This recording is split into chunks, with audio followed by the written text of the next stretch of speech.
Hello and welcome to this week's episode of Dreamers and Doers. And this series is all about women living their dreams, showing up fully, owning and sharing their gifts and talents, and in that way, making the world a better place.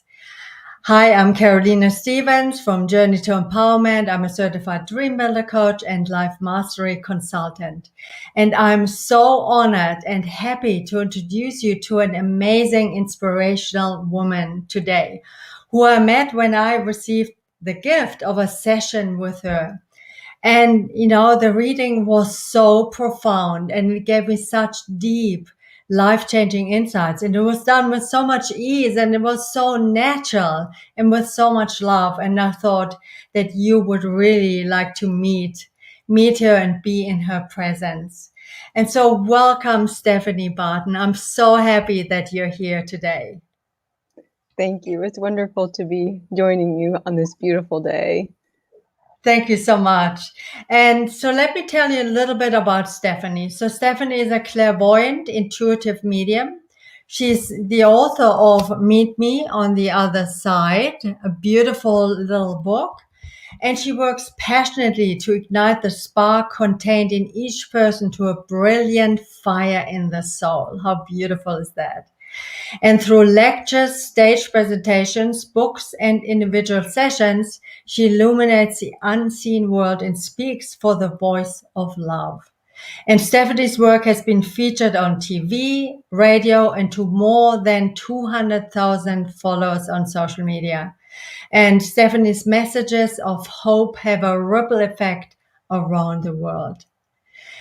And so, Steffany, my first question is I'd just like to invite you to share your story from when you first got in touch with your gifts and then how it all unfolded that you actually now making such a big difference to so many people.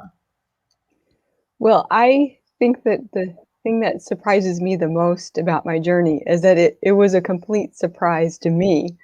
This path that I'm on was something I never anticipated. And growing up, if my future self would have told my little girl self that I would be a psychic medium, I probably would have hid under the covers or stayed under my bed for several decades. But this is what my spirit and my soul had in store for me. From the time I was little, I knew that I was here to help people. No matter what form or fashion it would take, I just wanted to help however I could. I was raised in a very fundamental religious background. So in that framework, there was a very clear understanding of good and evil, right and wrong, heaven and hell. So as I started to share some of my experiences of seeing spirits in my room or noticing woodland angels and fairies, that was very much outside of the good religious beliefs. And so it was considered something that I didn't need to talk about because it was scary and wrong. So I took those natural parts of me and I just kind of buried them deep down where I hoped I could forget about them or that they would never come back and affect me. So as I grew and moving through high school, I decided that the best way that I could express my desire to help others was through going to nursing school. And being a nurse was a dream come true for my family. It was something that I felt was important, but I don't know that it ever really struck passion in me. But when I shared that that's what I wanted to do, especially with my mom, she was so proud. You could just see the joy beaming from her because her daughter was going to be a nurse. So she was just over the moon. So I started my nursing school training. And I remember very clearly one day as a student nurse, I was shadowing a nurse on the cardiac floor. And we just finished our assessment on one patient and we were heading to the next patient's room. And as we walked out of the room, I heard a voice inside me say, "This won't make you happy. This is not really what you want." And I stopped because that was a really inconvenient message to receive. I was financially invested in my training. I had told everyone that I was going to be a nurse. My mom was so proud. There was no way that I could quit. I'm just not a quitter. So I shook that off and I buried it deep down, kind of like I did those abilities that I had when I was so young. And I thought, it doesn't matter. I can make this work. I'll just work harder to make sure I get this done. So I proceeded. Well, to add a little more pressure to the situation, during my training, my mom was diagnosed with cancer and then passed away. So if I had had any thoughts of changing my path or quitting nursing school, I certainly couldn't do it at that point because I felt very convicted that I had to finish school for her. Even though I was in the throes of grief and I was struggling so much with depression, that I have to finish this because I know it's what she wants for me. I know it was her dream for me. And so I did. I finished. And I worked and I worked and I worked so hard. And when I look back now, what I realize is that working and working and working was really my form of running and running and running. I was running away from the pain. I was running away from the grief. I was running away from all the hurt. But I was really running out of steam. I'd spent so much time avoiding my truth and not recognizing what was my path that I really ran out of steam. And so there was a moment when I really hit bottom and I had to leave my job because I just didn't have the strength to carry on. And I realized at that time that instead of marching to the world's orders, I needed to start stepping in time with my own heart. I needed to find the rhythm that was in my soul. And I wanted to dance. I wanted to learn to dance with spirit and to hear angels like I could when I was so young. So I became a sponge. I read everything I could. I studied. I took classes, some that were super woo-woo and others that were just really good.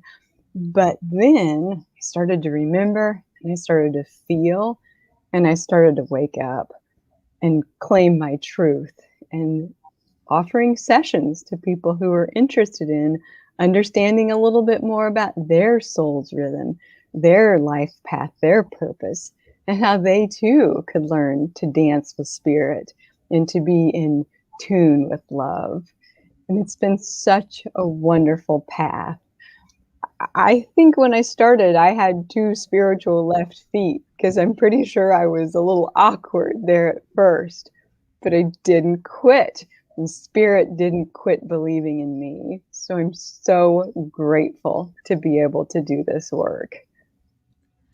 What an amazing story, and I think it's for all of us to hear.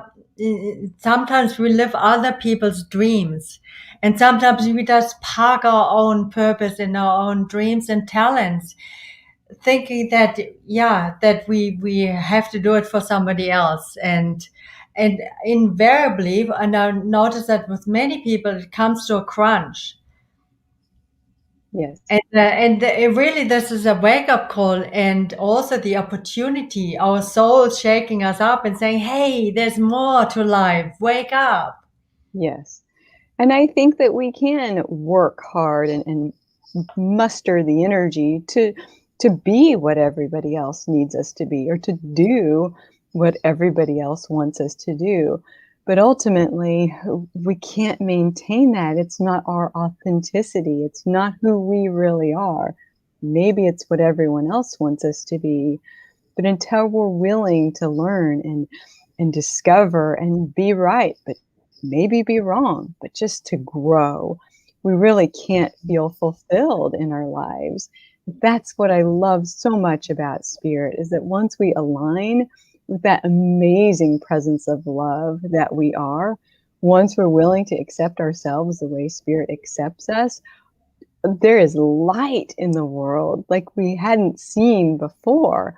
we can really spring into this place of thriving instead of just existing the way the world tells us we should.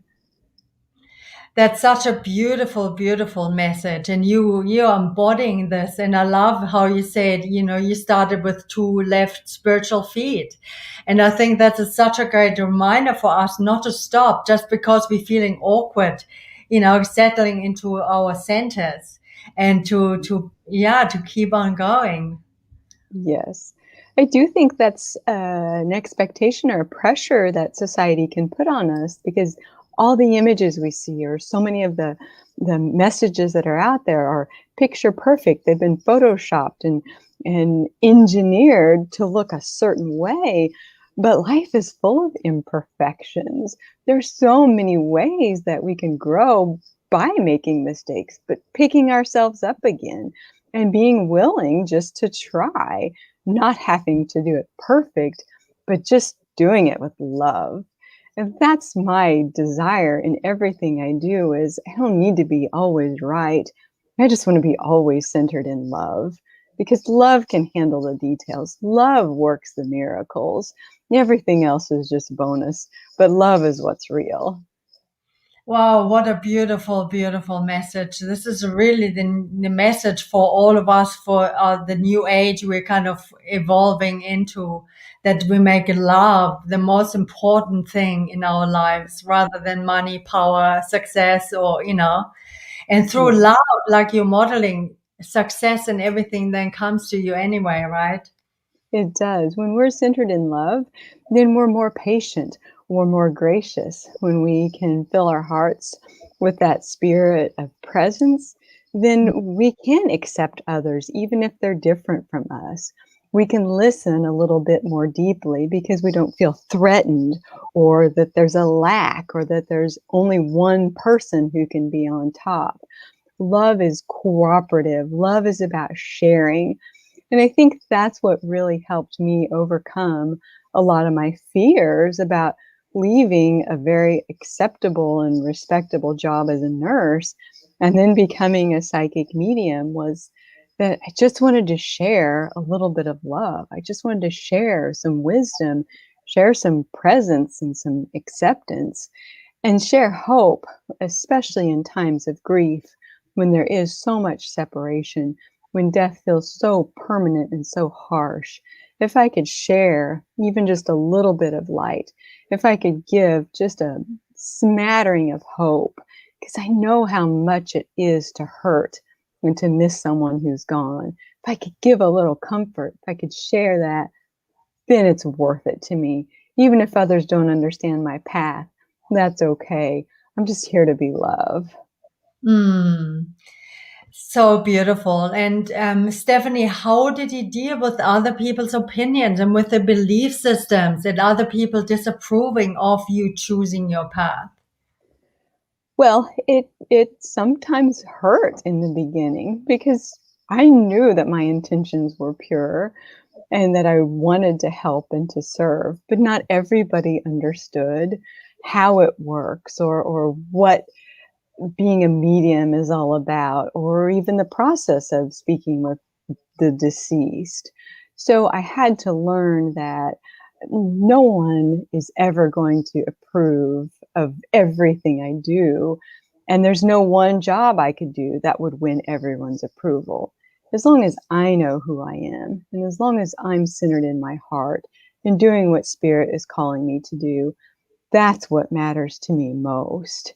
And everything else is all right. I don't have to love it when someone criticizes me, but I'm also not going to let it distract me from doing Spirit's work through me because I know Spirit will do Spirit's good work through them too. Hmm. And so, Stephanie, you've got this really close relationship with spirit. How did you develop it? I decided in the beginning that it's not about me. This is all spirits. These are gifts that may be expressed through me, but they are spirit's gifts. That everything I do is for love, that all that I do is for spirit, because that's how I want to be. That's who I want to be. And I'm glad that I can be that messenger. And I'm glad that I can be that presence and that space, hold that space for love. But in the end, I just want so much to be the one who inspires that spirit in others, who that reminds others that whatever you see in me, it's in you too. The Mm. hope that you feel when you connect with your loved ones, that hope is in you, that we all share that same goodness. We all have this light. That's what I want to help to be. That's how I develop my closeness and my trust and that intimate connection that I do have with spirit and with the spirit world too. Mhm. Beautiful. And Stephanie, would you mind sharing a little bit about what's it like to be able to look through this veil that separates us, or a lot of us, from the spirit world?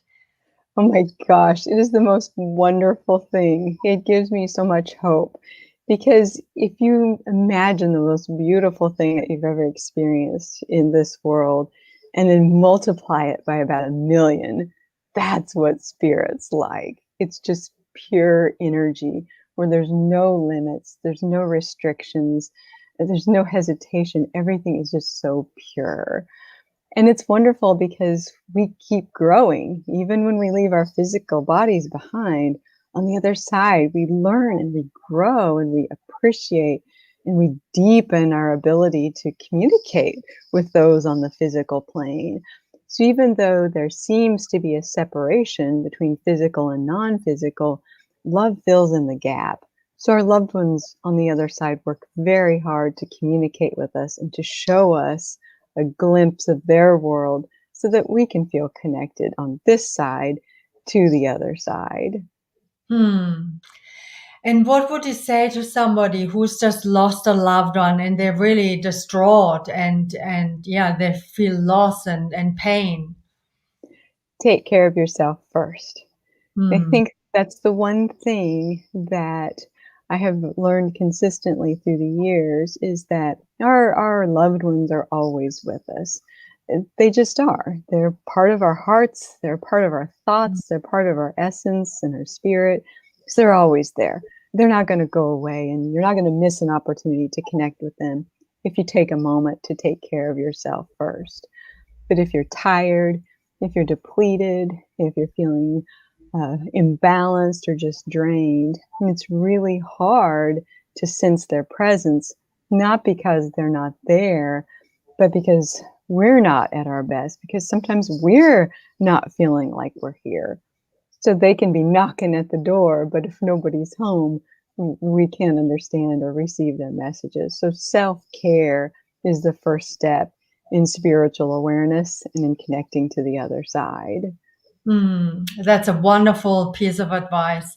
And so, Stephanie, I would love to hear some of your stories of how you've been making a difference to people in your work. Well, I'll share one session, a little bit of a session that happened about a week ago, which was probably one of the most touching experiences that I've been a part of. And it was actually a session that was over the phone. And this happened to be with a male client. So he'd never had a psychic reading or an intuitive reading or anything before. So he was kind of nervous and he just wasn't sure what to think of any of this, woo-woo stuff. So the first spirit who wanted to connect happened to be his mom. And she was very emphatic as she started communicating with me. She said, "Tell my son I love you." And so I said to him, "Your mom is really wanting me to clearly say, I love you." And he says, "Well, that's impossible because she was deaf and she never spoke a word to me. And so, how is it that she's speaking to you? How is it that she's saying, I love you?" And I said, "Because now she can speak. Now she can hear you. And she wants you to hear her, that she loves you and she's proud of you." And she said some things that she was never able to because of her physical limitation.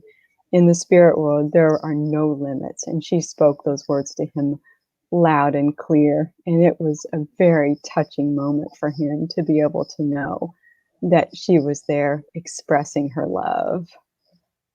That's so interesting to imagine that sometimes you show up in our human selves and they're not always our best selves, but then on the spirit Yes. side, we let go of a lot of our ego. We have more wisdom, more clarity, and more access to love. And Yes. in this case, it must have been so healing for both of them. Yes. And that was certainly an issue in that relationship. He had not ever really felt close to her or accepted by her because there was a language barrier. There was a communication gap that was there. And she had some of her own insecurities as to being a person who was deaf with a child who was different, who was not deaf. So to be able to heal some of those wounds that were there and to be able to find peace with her soul brought him a really good sense of peace within his own soul. I don't know that he expected that moving into this session, but it's what he got. So it was really a beautiful experience for him and for me to be a part of too. I bet. I mean, witnessing that depth of connection and healing must be so moving and gratifying.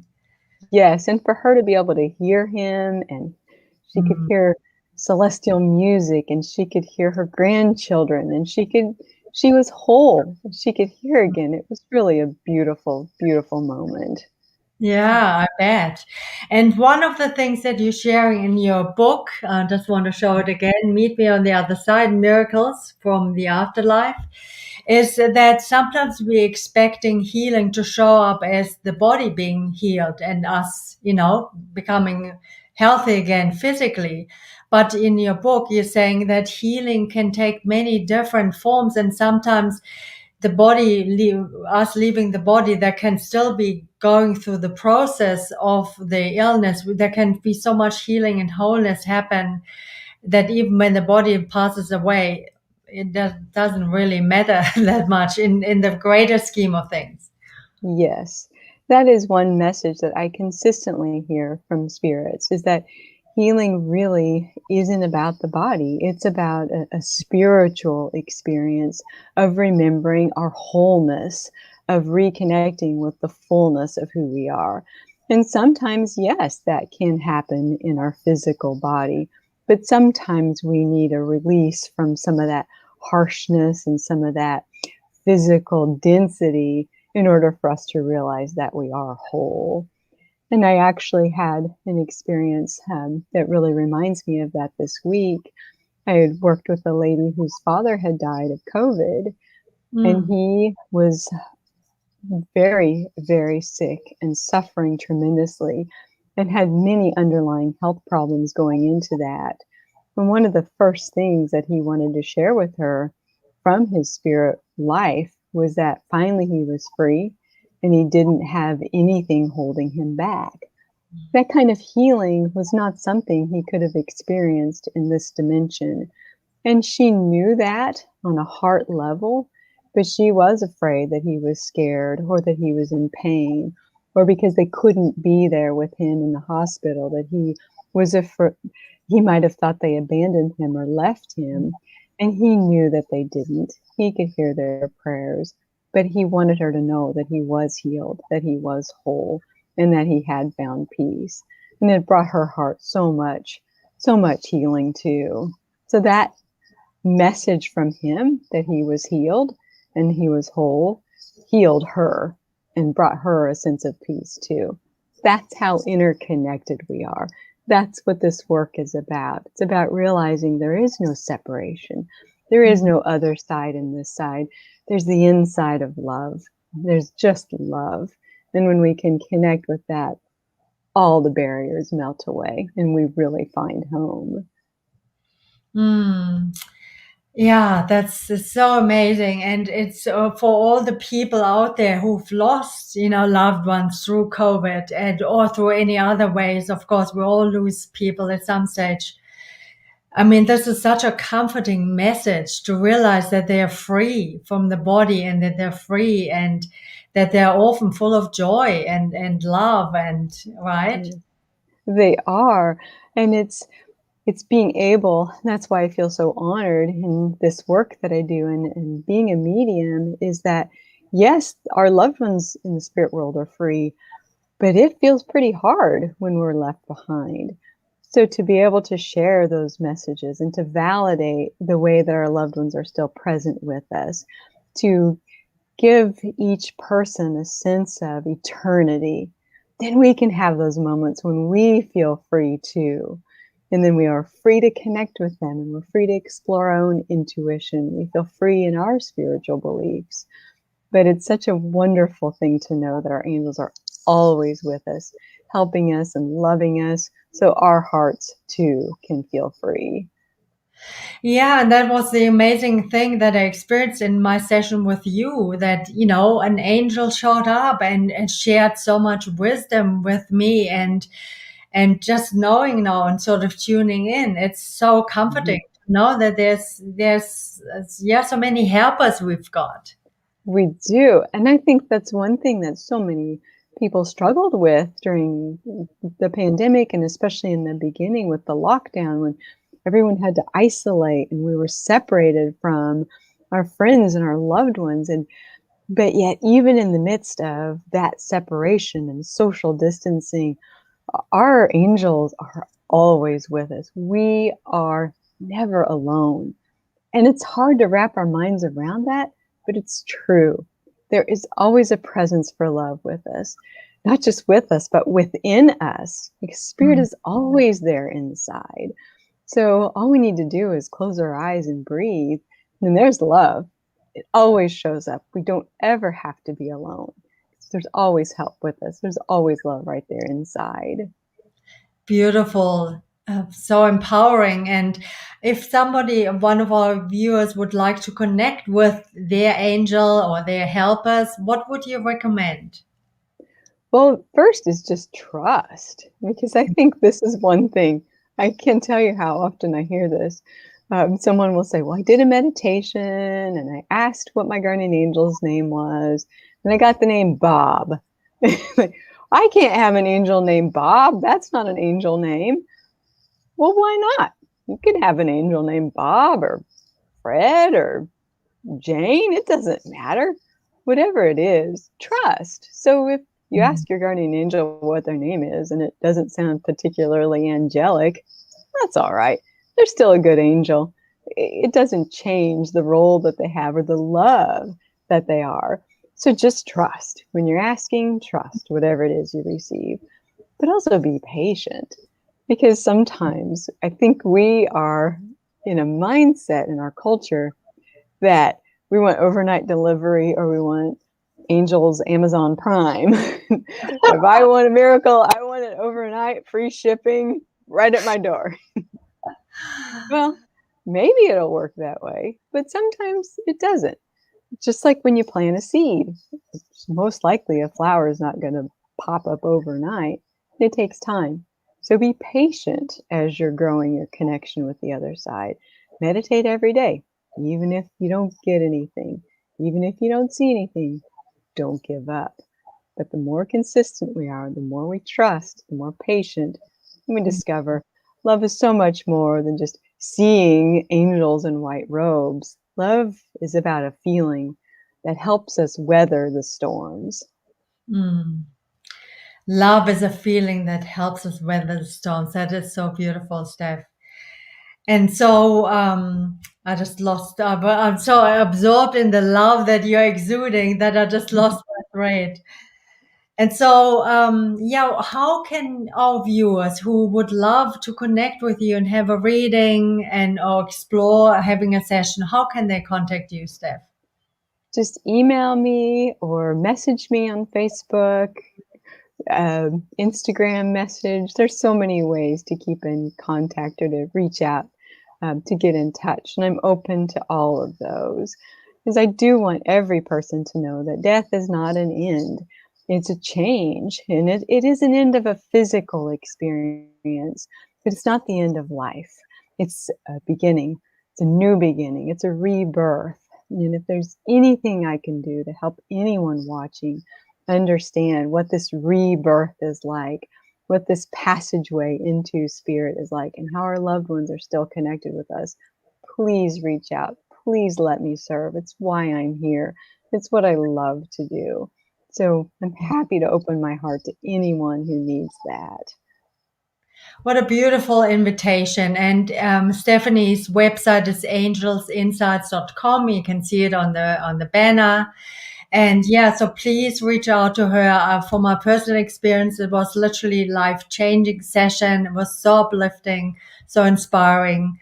And so, Stephanie, what's on your horizon? What's next for you? Well, I'm going to keep doing my work each day, talking with people and helping and sharing. Got a new book in the works about how to work with crystals and gemstones and to help improve intuition and open up our spiritual abilities. So that'll be out sometime towards the end of May. So that's exciting. And we'll see how the world continues to change and travel a little bit. Just want to share hope and be here to love no matter what's happening in the world. Love is consistent. Love is constant. And I'm just going to constantly be here to love. I can feel it. I'm sure all of you watching here are feeling it too. And so, Steph, is there one more? If you could give a woman who is watching this and she may have had a dream but she hasn't moved towards it yet, what is your advice for her? Just try. That's how I got myself through those first changes as I was working as an intuitive and as a medium is, if it doesn't work out, I can go back to being a nurse, but I'll just try. And that Mm, took the pressure off. That gave me a little bit of playfulness with it. It was an invitation. I'm just going to invite myself to try this and see what happens. And if I don't like it, I can back out. I don't mind. And then suddenly I did want to do it and I did feel inspired. So just try. Yeah, with a sense of curiosity and exploration, like life's an adventure. Yes, yes. You can always go back, but why not go forward? That's a good direction to take now and again. What a great piece of advice. And so I want to bring this in for landing, Stefan. So we have one surprise for you, Mhm. our viewers. So Steph has got those beautiful archangel cards. Look at this beautiful deck. And so I've already shuffled them and I'm going to draw a card for you, our viewer. And then Steph is going to share some wisdom of what this particular angel message is. Okay, so here we are.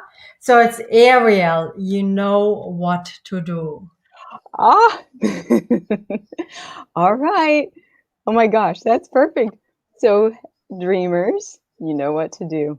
And that means you take a step.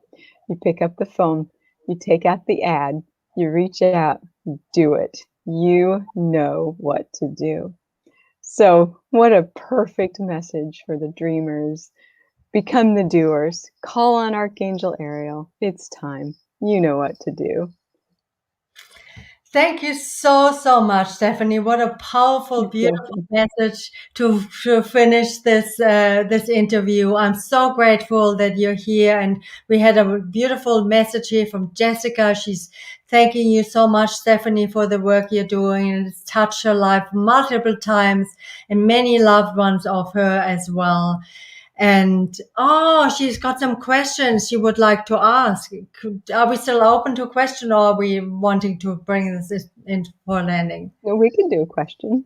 Okay, yes, Jessica, if you have a question, you want to be quick. Sorry about this. I just saw it. Yeah. If you have any questions, I would love to offer you, or maybe we can do it by on Facebook and in the comments. We'll do that. That sounds good. Or we Yeah. can do a encore performance with questions. Okay, thank you so much again. And Gail saying she's in a puddle of happy tears, beautiful and so inspiring. So thank you again so very much, Stephanie, for your time and sharing your love and your wisdom and your inspiration, your presence with us all. Thank you. And so please, yeah, reach out to Steffany and go on her website. You can find her book and her cards. And yeah, if you want to explore your dreams, if you want to build your dreams, that's my passion and that's my purpose. And I would love to invite you to, reach out if this is something that you would love to explore. So Yes, thank Carolina, you're awesome. thank you so much, Steph. And lots of love to you all, to our viewers. And yeah, look forward to seeing you next week with another beautiful episode of Dreamers and Doers.